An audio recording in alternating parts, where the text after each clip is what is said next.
Well, good evening, everybody. Welcome again to the Van Buren Variety Show. Certainly glad you're here. For those of you that tune in week after week, thank you so much for your loyalty and staying with me and seeing all these interesting shows that we have here. I really appreciate your support. But I don't want to ignore the new people that have been logging in, subscribing, and watching.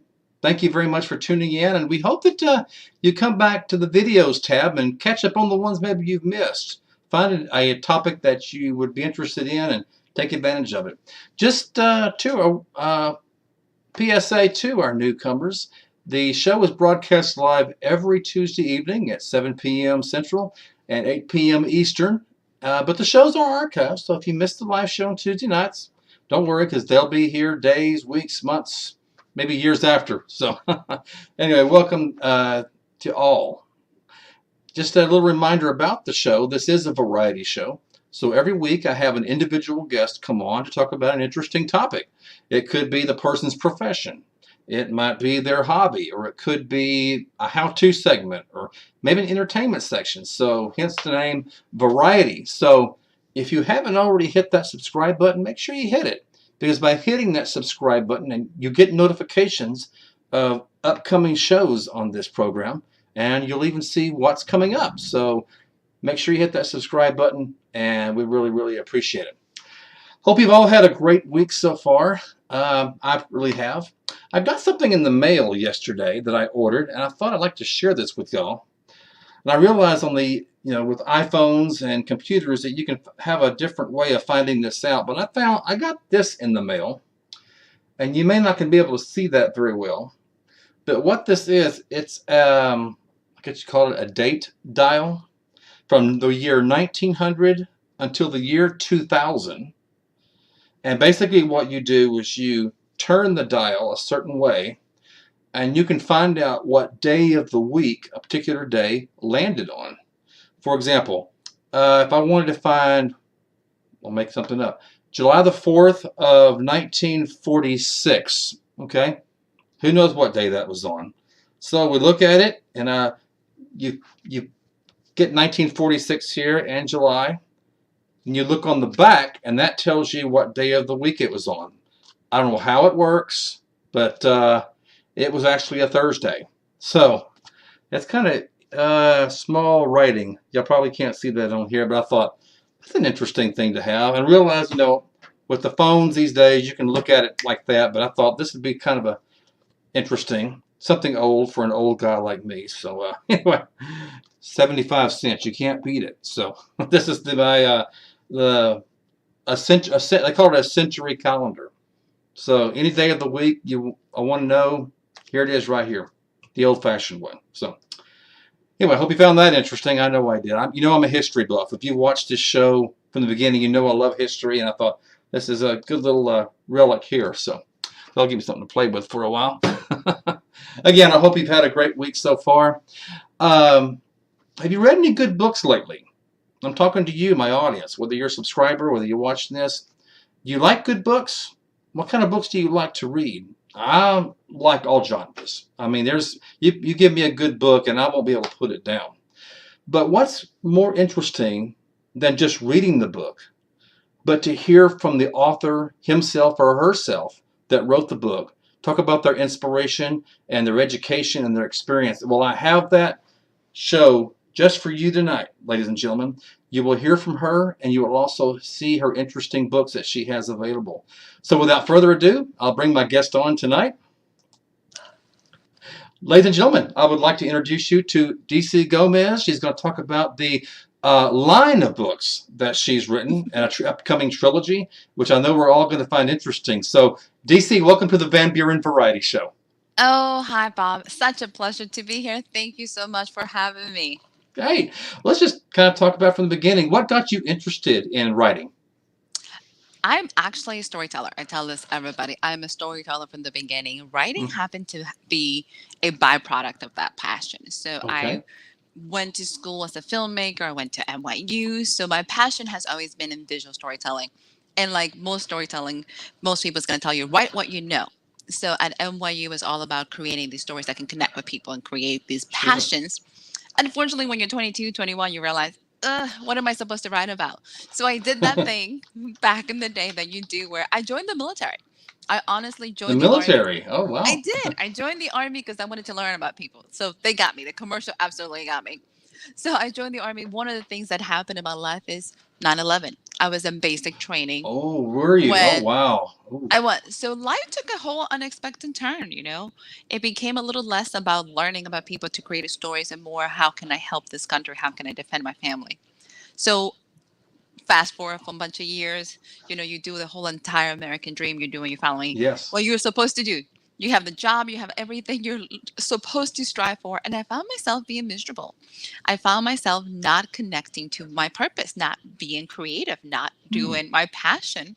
So about 5 years ago, I went back to writing and actually publishing, and it became that process of finding myself. And I call it coming back home.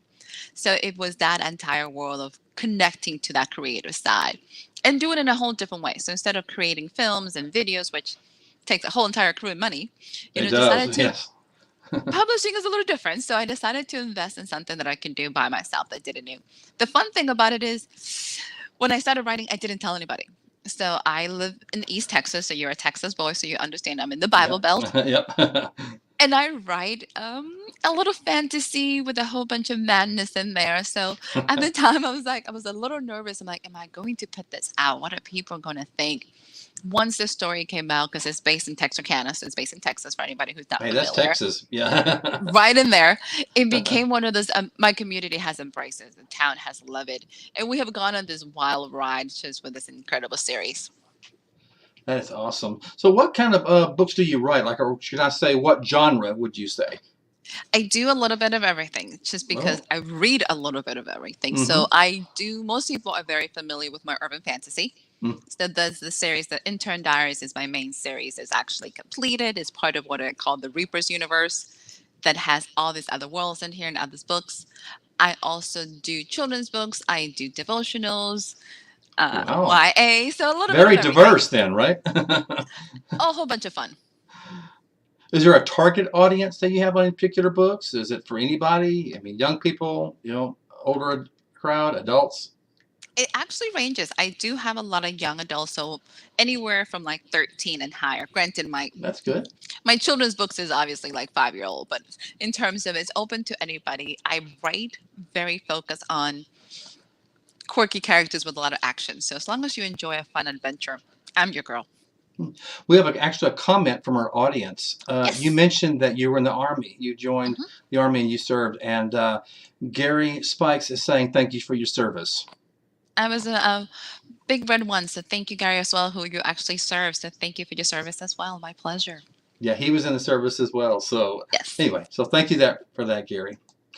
You talked about your book, and I'm going to bring the book up for people to see, and you can tell us more about it once I bring it up. So, ladies and gentlemen, this is one of DC's first book of the series. So, DC, I'll let you take it from here. Tell us about this book.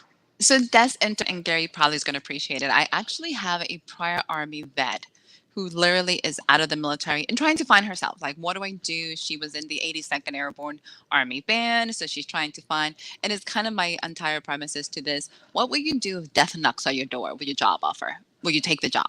So Mm-hmm. Isis Black, who's our main character here, is actually faced with that question herself.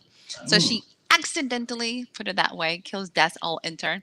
So now she's faced Oh. with a dilemma. It's almost like the Santa Claus. She's faced with a dilemma, except his was a little easier, of becoming the new intern for North America. So you are Oh, wow. experiencing magic through the eyes of Isis. So you don't have to know nothing. It starts with very mundane. So there's very Uh-huh. little, and then it builds up. So the series itself, so book one in the Intern Diaries, is very much what happens if the horsemen were around. So it plays a lot with that Wow. concept of having the horsemen around and what do they do while they wait for the apocalypse. So Isis works for Death, and Death is in the mission of transporting souls. So wherever you think you're supposed to go in your afterlife, Death is going to deliver. And It's anything that's there. pretty much, and anything that stops that delivery, Isis' job is to make sure that she fixes it to some extent. So Isis has a question that she takes a job. She has her one friend, and her one friend happens to be missing. So she wants to save him. She has to take the job. So this is kind of how the madness began Wow. for her. Sounds very interesting. I noticed in the book on the very bottom, it says the Intern Diary Series Book One. How Hmm. many books? How many books are in this series? This series itself, so the Intern Diaries has five and three novellas. Five. So Oh here's wow, five of them. Okay. so for the history major, so it's just giving you a little tip. I One of love our history. we're gonna see how well your history goes. One Okay. of our main characters happens to be Constantine, who happens to be a 5 dozen-year-old talking cat. So Yep. spinning it Okay. around. So he so he stars in ancient Egypt, and so a couple of his novellas where it's him telling stories because he can go back that far. So we have Rise of the Reapers, which is if you put it in like an order, it'd be like 3.5. Uh-huh. I'll take you to the fall of the Roman Empire, beginning of the Dark Ages. Oh wow. So it'll give you an alternative history of what really caused the Dark Ages and Mm. what they could have done better. That's very intriguing because I'm a history person myself. I'm a history buff Mm. for sure. I love, kind of digging in. Okay, what, when, where, why, how. So this might be a book for me for sure. This would be a fun one if you're interested, just because I get to play with the concept of that time period of, we have 1,000 years of darkness in terms of like human evolution, and you're Hmm. looking at what made the Roman Empire fall. So Constantine gets Hmm. to play a huge part in this book with their whole alternatives magic slash history in there. That sounds very interesting. Can I tell you about? I guess, tell me about your background. Now, some people, some authors, they're either influenced by other authors, or maybe they just have somebody in their life that kind of gave them the get up and go to write. So do you have a favorite author, or was there anybody in your life that kind of influenced you to write, or did you just on your own decide to? I actually do. I'm originally from the Dominican Republic. Okay. So our family moved when I was about 10 and a half. So it's been a very, very long time. Hmm. But one of our biggest, I want to say, historian slash he was a politician, he was a writer, was Juan Bush. So he was one of our Hmm. really predominantly persons in Dominican Republic. And Okay. one of the things he believed in writing was to make writing accessible to everybody. He said, write to the common language, write to the people, connect with the people. So he was a storyteller, he was a poet, he was a novelist. So one of the things when I decided to write, I wanted to have writing that connected with people. He's like, if you Sure. can say things that people can understand across the board without making it complicated, then connect with people. So he's one of those, and my dad's is absolutely one of his favorite people ever. So Really? Oh. obviously, Daddy's little girl is going to Yeah. follow in her Of course, that's your footsteps. biggest fan there. Of course. So when you write, so you kind of mentioned it's kind of when you relate to the people. In other words, you might have a person that says, you know what, this either happened to me, or I know this happened to somebody, or I can relate to that. That's kind of I guess you could say you're drawing to your audience, correct? I want them to honestly connect with these characters. And while the situations might be a little bit out of control, so you have lots of magic, you don't have to believe in the magic to follow the story. You can literally believe in the concept of what ifs. And I think storytelling is all about that, is all asking those questions of what if and taking you on I a love journey. what ifs, by the way. It is. It is very much escapism. Is taking you on this amazing adventure to get you to forget a little bit of your life going on. So Isa's story is very much about finding family and connecting. And I think we're all there, whether your family's blood family, whether your family's the one that you adopt. We're all in search of that tribe of being able to connect. So you have one of those fun adventures with a whole bunch of quirkiness and characters are out For of sure. control to make you laugh for a while. With all the problems in the world that we have today, it's almost like you mentioned magic. It's kind of what I guess I'd call it escapism. Mhm. Get away. I know a lot of problems that are going on in the world, but let's just get away from it. Read an adventure. And to me, it sounds like your book's kind of an escapism. Would you call it that? I would absolutely encourage someone who just wants to get away and just enjoy an adventure without having to think of what's happening right now. There is a bit of social commentary throughout every book that you find, if you're looking for it. If not, you still Yeah, have a blast. I still will. You mentioned the Intern Diaries, but you also have another series out. I believe it's called In the Other World. Is that what the name of it is? I have it's the Yeah, series itself is Another World. So Another World. Okay. it's Madison and the Land of Perdition. So that's actually the series title. We're getting ready to rebrand it. And this is the story of it's almost a Alice in Wonderland, you know what I mean? The story of Oh, I love that Oz. story now. It is literally that concept of girl leaving, I hate where I'm at. I want to run away. And then you run away. You're like, I really hate it here. I really want to go home. Like Dorothy and the Wizard of Oz, really. Pretty much. So it is that concept of, she's stuck in New York, a girl from the Midwest, ends up being bullied. She just wants to get away. And once she's away in another planet, she's like, how do I get home? You're like, ooh, you didn't think that through very well. So this is a very young adult, middle grade book of that fantasy, like, how do I get away and make things better? When in reality, you're wondering, was it really that bad? It's one of those, the grass is not always greener on the other side, probably. You still have to cut it, let's be honest. You still have to cut the grass. Well, I'm going to bring your website up. Ladies and gentlemen, DC has her website up where she talks about her books, and you can get more information about her books. So I'll bring it up here. DC, if the audience was to click on your website, what all would they see there? You get a little bit of everything. I think that's the easiest way to see it. You get all my social sites. I am now on TikTok, which is always kind of fun and exciting. A lot of people's on TikTok now. That's the thing. So you get a little bit more motivation conversations and TikToks, and you do a lot more promotions about my books. But the link to my website will get you to all the books. One of the things I'm trying to do is be much more accessible for the books to be available for people who are like on Kindle Unlimited. So if you're on Kindle Unlimited, you can get a lot of like the 4 novels out there. So you can know how to find me on Instagram, Facebook. So anytime you have questions, you can also send me emails through the website, which I think is really fun. That's great. I notice on your website too, you have a title, Upcoming Events. What kind of events do you have? I honestly love doing book signings. So for anybody who wants to go to if you want to go to conventions, I will actually be in Baytown, Texas at the end of August. You're Houston. That's near Houston. I know where that's at. Exactly. So if you know Houston area, I'll be down in Baytown we're going to do Eastern Rim. So one of my friends puts an amazing convention and is free for everybody. So it is at the end of the month and last weekend in August. So I do conventions, I do author signings. Anytime that I can connect with people and truly be able to spend some time talking to readers is, I think, amazing. That is awesome. Now, a lot of people, I've had other authors on this show, not that they are for or against either one of them, but some authors say that they self-publish.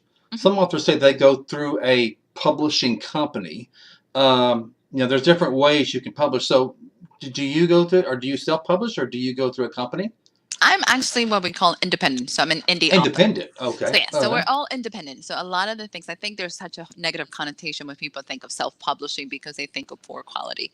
One of the things that the industry changes is becoming an independent contracting. It's like an indie musician, if you want to think about it that way, which means you're running your own company. So I have an entire group of people that are amazing at creating, covers. I don't make my own covers, let's be honest. My covers are over the top. My cover designer is on point.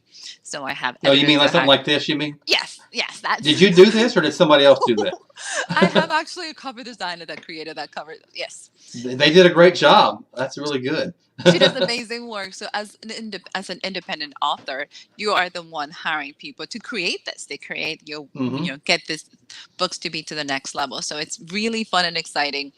So and you have a lot of control over the process itself. And you should kind of enjoy it. And you know what? Actually, now that you say that, I've heard that from other people. When they go independent or self-publishing, it gives them more creative control.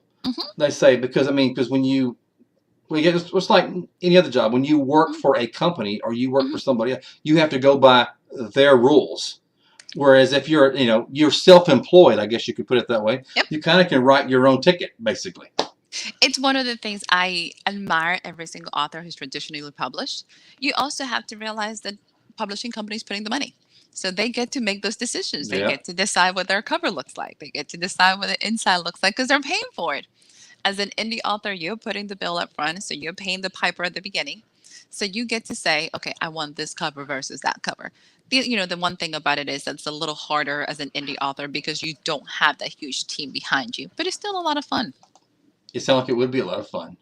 It's awesome. Did you go into any kind of writing school, like any particular education or college that you like for a creative writing class or journalism class? Can you tell us about your educational background? I have a degree. I have an undergrad in film and television. Oh, that's great.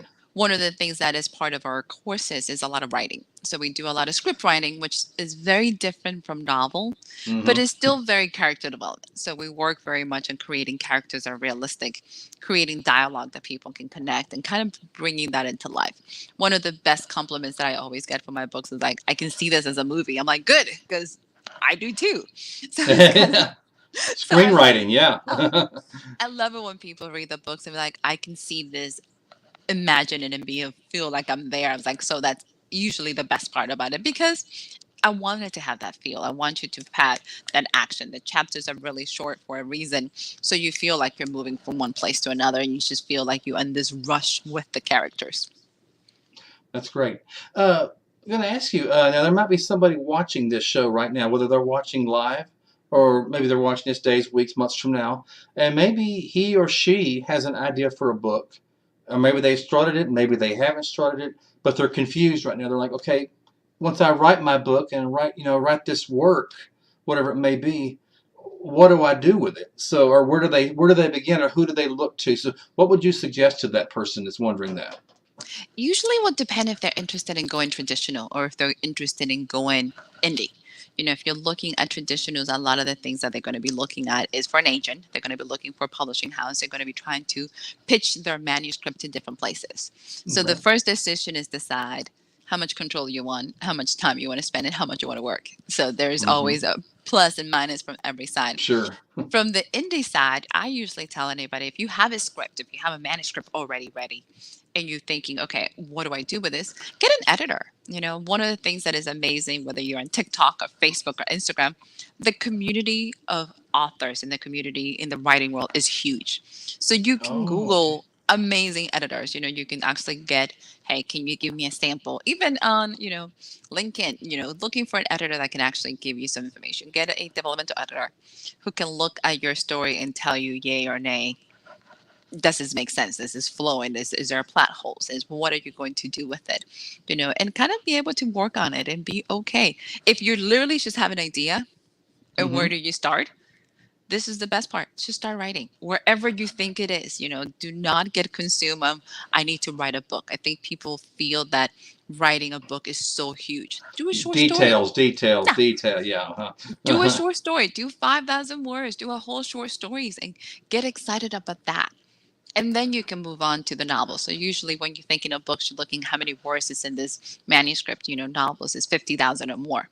Mm-hmm. Tell somebody I'm going to write a 50,000, word document. They're like, oh my God, I'm going to die. Tell them to do a They can't see the 15. forest for the trees, Oh basically. God, no. It's just a lot of words all at once. Tell them to write a short story until they get comfortable with their style. What is their flow? You can always work on your grammar. You can always hire somebody that can help you with Sure. that. Finding your voice and how you flow and what makes you happy, it's hard. So at the end of the day, I want people to write and have fun. I don't think it Sure. should be that miserable process. I'm like, oh my God, no, enjoy it. The creation is probably the most fun you can have in the writing world.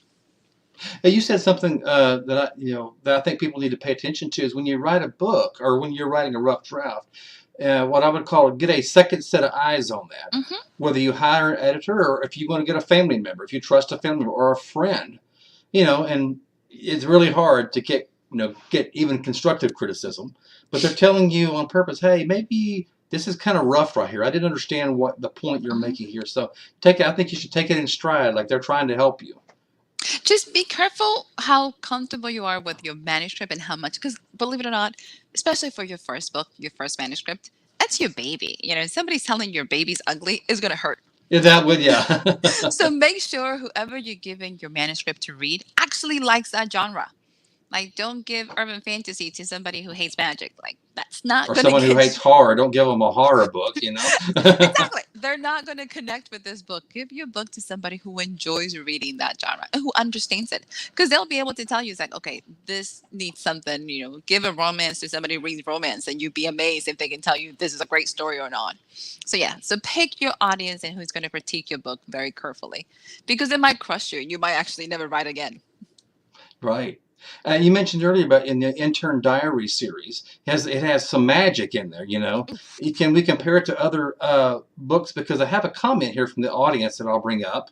Okay. Sandra Piper says the last book I read was a Harry Potter book with my granddaughter. Would you say it's kind of like Harry Potter, maybe in a It is way? Or it is in the urban fantasy fiction, so it has those kind of, to some extent, similarities to Harry Potter because it has the magical world parallel to the regular world. So that's it. The closest thing, if you're thinking about it, is the Dresden Files by Jim Butcher. So this is oh, what. okay, So if you read the Dresden Files, you're definitely looking at much more in that sense. So it is, depending how old your granddaughter is, I would say age appropriate, maybe 13 and higher is usually age appropriate because okay, it still has violence. It's not sure, graphic, it's not gory, but it still has some graphics. So I but will it's say there. it's still there. It's definitely PG-13. Yeah. Well, Harry Potter wasn't completely void of violence either. So, There's a lot of death in Harry Potter. so Sandra, maybe this is DC's books is for you and your granddaughter. Check it out. So let me bring it up again, just so everybody can see it again. We have some new people logging in. So, ladies and gentlemen, we're talking to DC Gomez about her books. This is the first of the series of the Intern Diary series, Book One, Death's Intern. And she has also written another book for middle schoolers, and that is called the Another World series. So make sure you check this out. Now, we may have some questions already. I haven't seen any, Okay. but I'm sure people are wondering right now that are watching this, DC, that, okay, I want to order this book. This looks really good. So if they want to order your book or books, plural, where would you say they go? They need to go. Intern Diaries, that's into specifically, you can get it on Amazon. So go to Amazon, Amazon. download it. You can get the Kindle version. Now it's on paperback and hardback. So I'm super excited about that. So if you're looking to have a thrill of it, if you have Kindle Unlimited, take full advantage of the Kindle Unlimited subscription because that's Intern as well as the first three other books in the series are available that way. So yes. Okay, so let's go to Amazon.com for sure, Mhm. and they're all available. The whole series is available on Amazon. Yes. That's great. Do you have any ideas? Now we're not. Don't give us any clues. But we don't want to steal your ideas or have anybody steal your ideas. But have you thought of another series of books or like a different subject, or are we still too far in the future for that? I think, like most writers, our mind never stops. So I am currently working on book 2 of a post-apocalyptic. And I mentioned at the beginning before we Yes. got on live, we were talking post-apocalyptic. So I have the Elijah Chronicles, Yes. and this Uh-huh. is straight up post-apocalyptic. This is 60 years in the future for anybody who's interested. So the first novella is out, which is Recruited. So Okay. it's a crossover between post-apocalyptic and magic. So it has that urban fantasy destruction kind of phenomenon. I have a witch with her familiar who happens to have a necromancer cat. So I'm telling you, this is straight madness. And Oh, that sounds interesting. they're recruited by their nemesis, which is the Order of Humans, to figure it out how do we stop the plague killing humanity. So we got zombies running around, you got nemesis, you got Wow. battles and demons and all sorts of madness all taking place. So Wow. book 2 is coming out this November in this Oh, looking series. forward to that. Oh my November God. of this So year. Okay. November this year. So I am busy working on that series in terms of what is going to happen. So book 2 is called Betrayed, and the Betray. Okay. Betrayed. So Betray. you get to see what happened to poor Elijah and how she's just like, what is happening to her life. So yes. You mentioned zombies earlier, so I'm sure you got the Walking Dead crowd interested right now. So, Oh my God. For some reason, I never thought I was crazy about zombies, but they keep popping up in my series. So book 2 and the Intern Diaries Plague Unleashed, it's all about what happens if pestilence has, kind of little crazy, and we got zombies bacteria or whatever. we got zombies running around in Texarkana. So that's usually probably the funniest comments I get. They're like, we got zombies in Texarkana. I was like, yes, just ignore them. It would be okay. Well, you even got Bigfoot in Texarkana too. So We got a little yeah, bit of everything. everything there. Well, zombies. I mean, every genre has had zombies in it. In fact, a few Mhm. years ago, I didn't read the book, but they actually had a Star Wars novel, Star Wars, and it dealt with zombies. Really? And I'm like, I can't remember the name of the book now, but I'm like, zombies in the Star Wars universe. But it was actually the undead. I'm like, I never thought zombies and a galaxy far, far away would go together. Why not? Well, that's great. Do you think, or have you considered? Now, you mentioned you've got a degree like in screenwriting and Mhm. filmmaking. Have you considered yourself any of the books that you've written? For example, this one, making it into a screen project for the movie. I have absolutely. I think the Intern Diaries will make an amazing series just That because would. they're. It's fun to follow along. The madness doesn't end, and it's very quick and action Mm-hmm. oriented. So, this Intern is definitely it's one of those projects that you have like, okay, I need to put this as part of my projects, but at the same time, I got 5 other books that I have to finish working on. So it's becoming how do you prioritize like which one it comes in priority. So yes, if anybody's looking for a series that they want to action off a book, call me. I'm available. Let me know. I got plenty of books that we can talk about. That would be fabulous. So this writing, I mean, is this pretty much, I mean, your full-time job? I mean, I'm sure it's almost like working two full-time jobs, is it? All the time. All that I think that's the part is it's exciting and fun, but usually the writing is the easy part. The promotion, the marketing, and going to events is the part that you're going, woof, this is definitely the business side of the house. So it is definitely full time. So in addition to your writing, I understand when I read your biography, you have a podcast as I well, and do. there's other shows you do. Tell us about your podcast and where our audience could listen to your podcast and where else they can see you.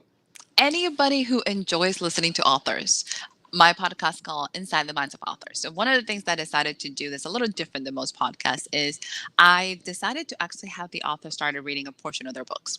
So Okay, great. I've been to tons of events and everybody's talking about the books, but nobody's ever read it. Like you have no idea what this book's about. And everyone's like, oh, okay, okay. So I decided it's like, let's just have you talk about it. Read a portion. And then we all have the same common ground so we can discuss it. So the podcast has hit, I think we are celebrated 120 episodes already. So Oh, congratulations. super excited. It's genres all across the board. You name it, we have covered from spiritual to, erotica, everything you can possibly imagine. Every So that's genre. we do not discriminate in terms of the genres and the books and the authors. So it is giving them a place and a home for people to listen and find them. You can find them on any major podcast listening Okay. station. So if you're looking for Amazon Live, Amazon Music is there. You can look at Spotify, Apple Podcasts, anywhere you can imagine is there. I also do for anybody who's interested in actually like learning about new books. I have an Amazon Live channel. So I go live at Amazon Wednesdays at 6:30. The next one's coming up next week. And the goal is to interview authors who have brand new books. So your book has to be out within 90 days.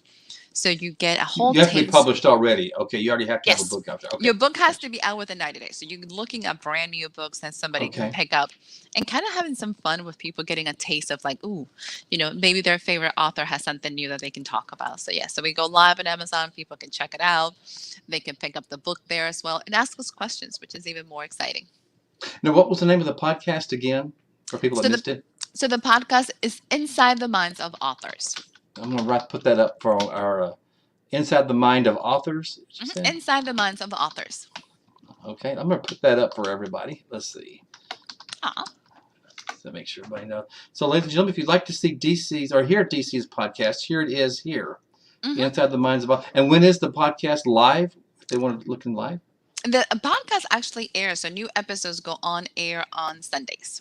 On Sundays. Okay, Yes. definitely get into that. So, and can you get it on YouTube as well, or is it another part? Yep. Okay. You can actually get it on YouTube. You should do a search for DC Gomez and it'll bring you up to my YouTube page so you can pick it up there. So, yes, super fun. And like I tell people on my show, when you go to DC's, like and subscribe. She would appreciate that. Absolutely. Please, yeah. We love Tell it. them, Van Buren sent you. Thank you. Yes, let me know. This is awesome. And vice versa. If you're from DC's group over here, tell them DC sent you here. Yes. we'll pat each other on the back. Do cross promotions. We're very good at that. I'm going to ask you, in your experience, now I'm sure this is, it's different time frames for different books, but on an average, I'll just use this book as an example. Your Intern Diary series, you've got 5 of them. What's the time frame when you first start writing the first sentence of this book till the time that you are quote unquote finished? Is there, I mean, I know you don't time yourself, but does it take weeks, months, maybe a year to get a book finished? It depends. And I know this is not the best answer for everybody. I do a lot of pre-planning. So Okay. authors describe themselves whether they're a pantser, you're writing by the seat of the pants, or you happen to be a plotter or organizer. I plot my books. So I tell everybody Okay. my muse leaves me about page 30. I don't know where she goes, but she doesn't come back. So me sitting in front of computer typing away will stop at page 30. So usually what ended up happening, I tend to write an outline. I work very well. I have laid Okay. chapter outlines before I start writing. I do a lot of kind of like brainstorming in terms of where my story is going to go. So by the time I actually start writing, the book's already laid out. I know exactly what the book's going to look like. Because you have the outline, like, So yeah. this. You kind of know what's going to happen. You just fill in the blanks, I guess you could say. Okay, that's a So good idea. I can do a 40 chapter book in about 45 days, 2 months, Wow. because Oh, wow. everything's already done at the beginning. So while most people's like, oh my God, that's really short. I was like, I spent a couple months, at least plotting everything out, getting on to my character's head, figuring out where they're going with this. So once you actually put the writing piece in it, you have been immersed in this book long enough to be able to kind of like quickly do the typing part. Sure. So if you have like a character name, I'll just make it Jesse. Hmm. You already write out what Jesse's going to do, and you even talk about where Jesse's going to end up at the end of the story, basically, and then you just fill in the details. Would that be a correct statement? Usually it's more, I'm very character driven, which is really, really fun. So whatever the premise is what is Jesse's main goal in life? What is that? Mm-hmm. A lot of my stories take a little bit of a thriller. There's always something they're Oh, looking okay. for. There's always that mission they have to solve. So it is getting Jesse from point A, here's the problem, to trying to solve it and everything Oh, in okay. between. So yes, so I know all the pitfalls that he's gonna get. I can kind of give you some of the big areas that I want to cover, locations that I want to take him, and where I want the story to kind of pivot and turn based on whatever the topic is. So yes. Have you ever written a book where maybe you think that, okay, I'm going to have this character start here, at the end of the story, they're going to be here, but as you get to writing, you're like, no, wait a minute. If I write it this way, this character's not going to end up here. They're going to end up way over here. Have you ever had that happen in your books, or you pretty much can plan, from point A to point B? I've had it, I can tell you. So I have the book here. So Okay. Constantine, so the origins of Constantine. So Oh, I want to see that one too. this is really fun. So this takes you to ancient Egypt. So this is the backstory for Constantine. Of all the characters that people really love, Constantine happens Hmm. to be it. Talking cat. Come on now, Yeah, why not? sure. How could you not love a talking cat? Thank you. So Constantine's story was the one that I literally had outlined. I knew exactly what I thought I was going Okay. to do. This is the book. This is how we're going to do it. And I can tell you, chapter 4, it went completely different. I'm like, wait, that's not what Left I'm turn. writing. Oof. So you hear authors saying, my characters kidnapped my story, or they took this crazy turn. It happens. And then you're trying to figure out what is happening to this story. And I'm literally writing my outlines on the side as I'm typing. I was like, I need my safety blanket. Like I needed my outline to hold on to. But half of the book, I can guarantee you that it was kidnapped by Constantine, and we went on this wild ride that I was like, that's not what I had in mind. This is not what I wrote. Exactly. Can I have my book back? So yes. In fact, I have written stories from the past, but when I get to thinking about it, you know what? There's a plot hole in here. But when I plug that plot hole up, okay, well, if I plug that plot hole up, this character's not going to come over here this side. So you got to, I guess you really have to, you have a good mind because you really have to think all this stuff out. Like I said, plug up all the plot holes and make sure your character's where you want he or she to be. I think the fun part is understanding that once you write the manuscript, it's not done. Like you can always go back and fill it in. So I had one Judgment Day, which is the fifth book in this series. Like I Hmm. had an entire scene. Yeah. And one of the key scenes to explain how they saved these people, I forgot to write. And it sounds Oh, yeah, might totally need forgot. that. I think I was literally, I want to say, almost finishing, and I was like, huh, did I put that in there? And I had to make a note to myself. I was like, go back, make sure that piece is there. So I had a sticky note for a good, 20 days that I had to go back once I started re-editing my book and looking at it. It's like, nope, there's nowhere in this book, this whole entire section that will clarify that piece. And you just add it. Same thing with my editors. They will send me notes. They're like, I don't know how we got there. I'm like, really? It's like, no, you didn't explain that. So you go back and kind of make sure that that makes sense for your readers. Or what, like you said, maybe a director's cut, maybe, you know? I don't know. I think sometimes if you have major plot holes, you still have to fill them. The director's cut is not going to help you. Like Yeah, you're just missing right. stuff. It's like you need to fill that in. When did you publish your first book? Like, for example, how long has your first book of the series of this one been out? So this intern came out in 17, so November 17. So it's going to Oh, turn 5 this November. relatively new. It's still relatively new, though. So, Yes. okay. So about 5 years is when I finally decided, okay, we're going to do this and we're going to publish. And oh my God, this is actually happening. So yes, I will say 5 years. Oh, I bet that was a really blood rush when you finally got published, wasn't it? It's probably the biggest and scariest experience you can possibly imagine. The first time you hold on this book, you're looking around like, oh my God, this actually happened. It's like that. It's Christmas 10 times and you just don't know what to do with yourself. So it's huge. Wow. I mean, that would be to see your own product out there Hmm. and for sale. So, oh, wow. So, ladies and gentlemen, I would highly recommend this. It's called the Intern Diary series. And the one you're seeing is that's just book one. Don't think Yes. that that's all. Again, like I said earlier, if you want to check out all of her readings, you need to go to her website. And you can get a lot more information there than we're talking about here. So let me bring that back up on Hmm. the screen. And right, this DC, this will Yes. tell all your works that you've done, not just that series, but all of them. Mhm. So if you're interested in fantasy, the Intern Diaries is a great way to find me. If you don't like fantasy and you like still humorous fictions, I have the Cat Lady special. So that series is all based on a depressed cat lady turns arms dealer. So you have a whole fictional world of a made up town in Texas called Sunshine that has crazy things happening to them and a bunch of older ladies running guns. So if you can possibly imagine, Oh, now I that's am a blast. intrigued now. Oh, it's a blast. It is truly a blast. And yes, they go madness around there. It is truly a talent to be a writer because, I mean, I've written, but just, nothing really concrete, and I admire people like you that can. In fact, we got a comment from the audience again. Gary says, I could not write a 10-page paper in college, let alone a book. Well, Gary, I think that's a little different. I think, papers are always stuff that people make us do. Let's be honest. Like somebody's forcing you to do this. But you decide that it's something you enjoy. You'd be surprised how much you write out of just enjoyment. So, yes, so you could do it. I have faith in you. Go ahead. Start writing. since you're a writer and you're self-published, I'm sure you might agree with this since you enjoy writing, obviously. Mhm. And I've I do. always heard that if you enjoy what you're doing, it's really not a job. Do you feel that way, or is it really a job, or is it not a job? What you're It, doing? it's half and half. Can I Half and tell you half. that part? It's half and Okay. half. The writing process is absolutely a blast, and I would do it whether I was publishing or not. This is part of who I am. If you want to see me happy, watch me start telling you like next assignments and next creation. Oh The wow. actual publishing side and the marketing side, that part is a job. I have Okay. friends who love it. I have friends who are amazing of it. I have other one of us who was just like, ooh, this is the part that we have to do to get the books out there.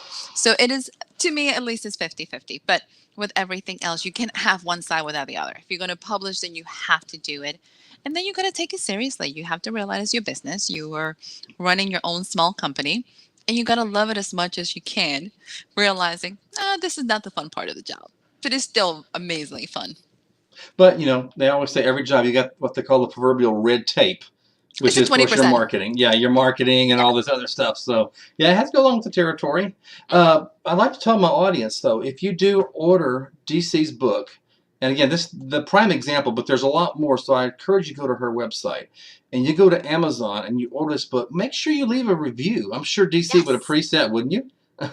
Usually, and most people don't realize your reviews, whether you leave a stars, whether you leave a comment, whatever you want, actually helps people to honestly connect with the writer. It also helps in the algorithm. Amazon honestly pays attention to how many reviews and stars you'd actually get in order to push it to other people.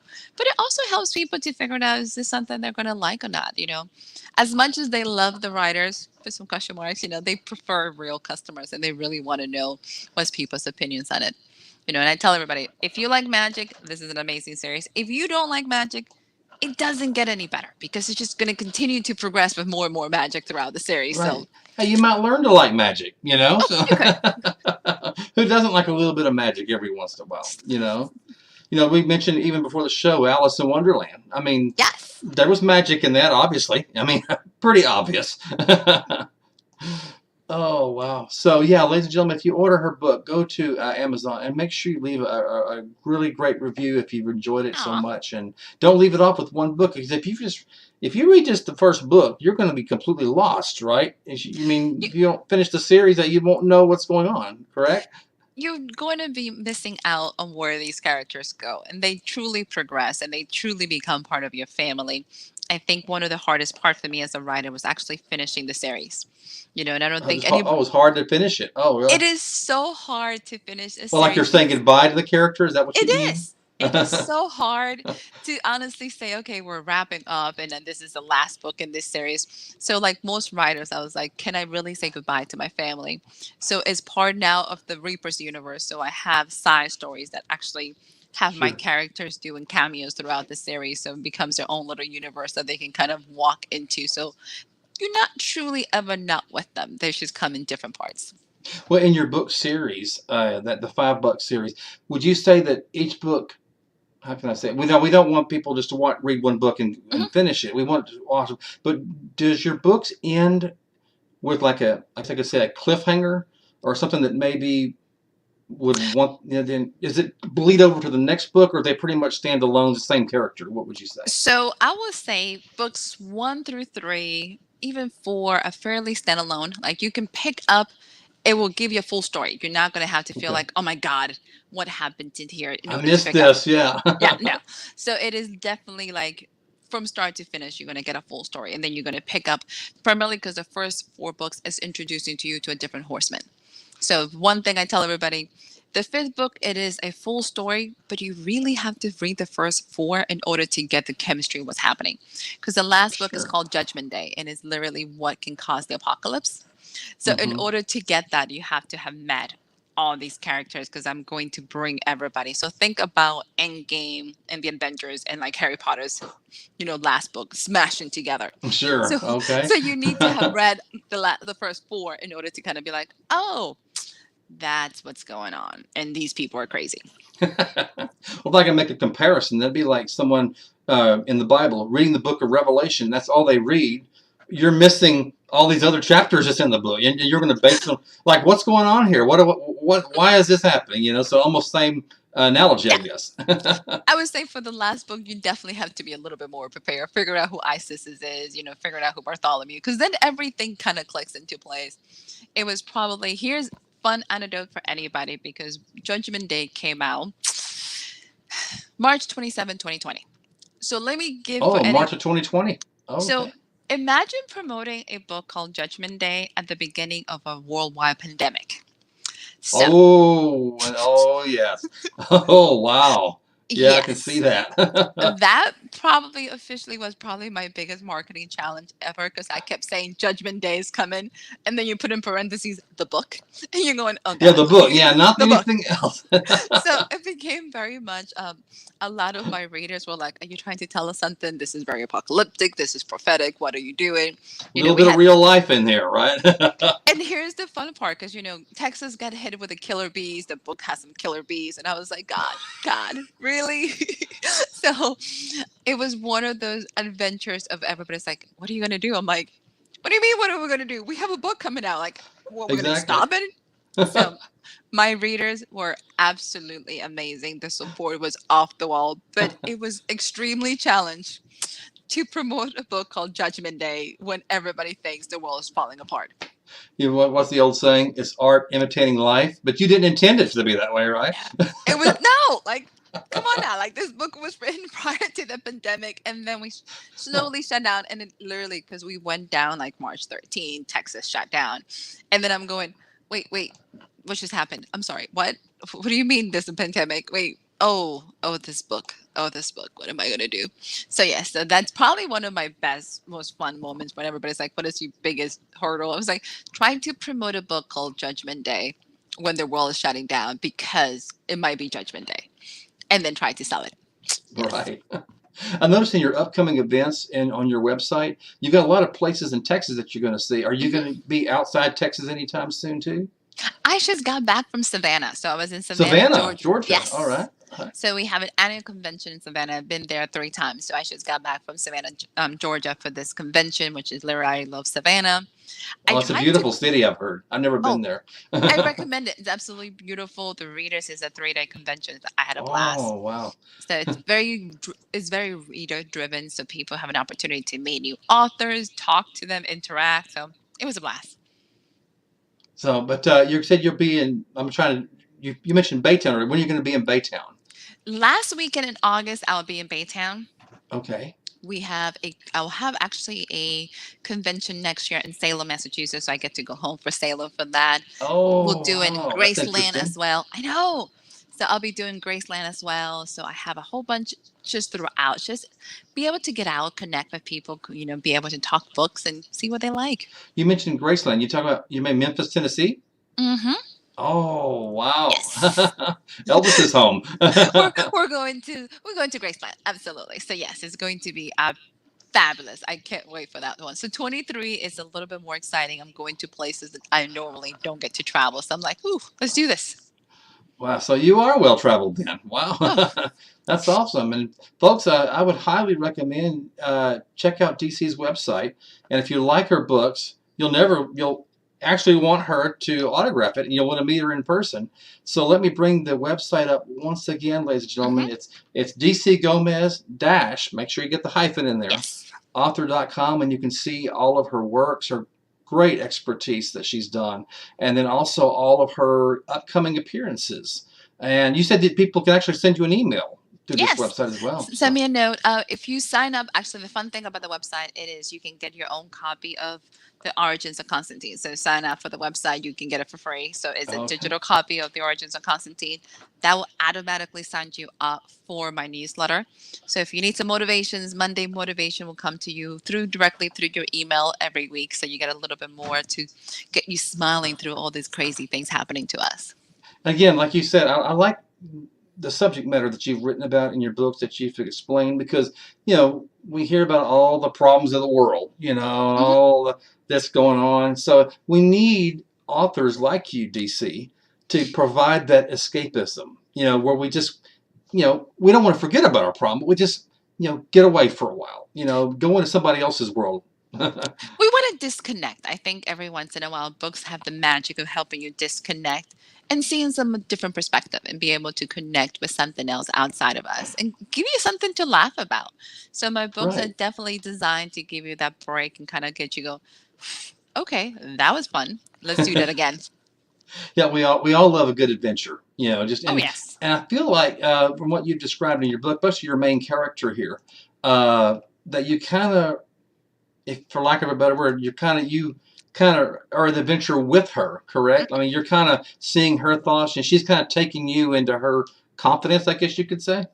This is a very more classic urban fantasy. So this is all first point of view. So if you don't Okay, like first point person, I don't don't mind pick. that. Yeah, if you don't like first person, this book would probably drive you nuts because you are listening to Isis.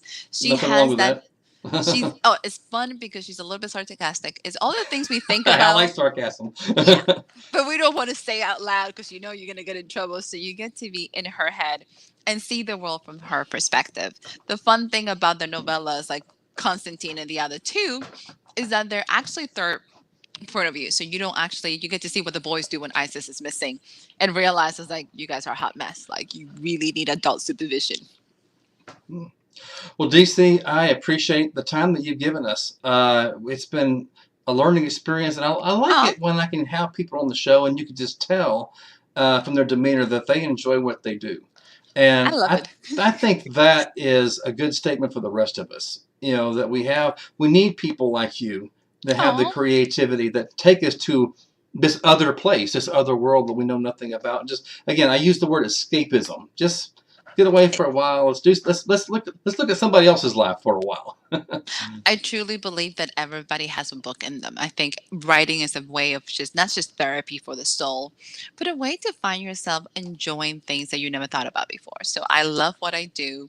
I love teaching other people to do it as well. I have a blast. So, but it's also been such a pleasure to chit chat with you. I am so happy you're doing this. And thank you for giving us an opportunity. I love it. Yeah, thank you so much, DC. And again, I'm going to bring it up just once more, ladies and gentlemen. Make sure her website's full of information. So please go to dcgomez-author.com and you will definitely find the works that you like. And check out her upcoming events because you buy the book, you just might get an autographed copy. Absolutely. And go to Amazon and Amazon.com too is where you can buy these books too. All right, well, DC, we appreciate you being on the Van Buren Variety Show, and we wish you all the best in the future. Same to you, Bob. It's been such a pleasure, and continue to do amazing things, darling. Thank you. Have a good evening. Bye, everyone. And ladies and gentlemen, that's going to do it for this episode of the Van Buren Variety Show. Certainly glad that you tuned in. I learn a lot from every guest every week, and this was no exception at all either. So, again, I want to tell the newcomers that's logging in, I see logging in, make sure you hit that subscribe button, and that way you will get notifications of upcoming shows, upcoming events, and upcoming guests, so you don't want to miss that at all. Just as a reminder, if you missed the live show, that's okay. Just click on Van Buren Variety, go to the videos tab, and you can see all of the episodes I've done in ascending order, so you won't miss out on a thing. But if you want to see the live show, I'm here every Tuesday evening at 7 p.m. Central and 8 p.m. Eastern. So we hope that you will join us next week for another interesting guest and a great topic. But for now, I hope everybody has a great evening. This is Bob Van Buren. Good night, everybody.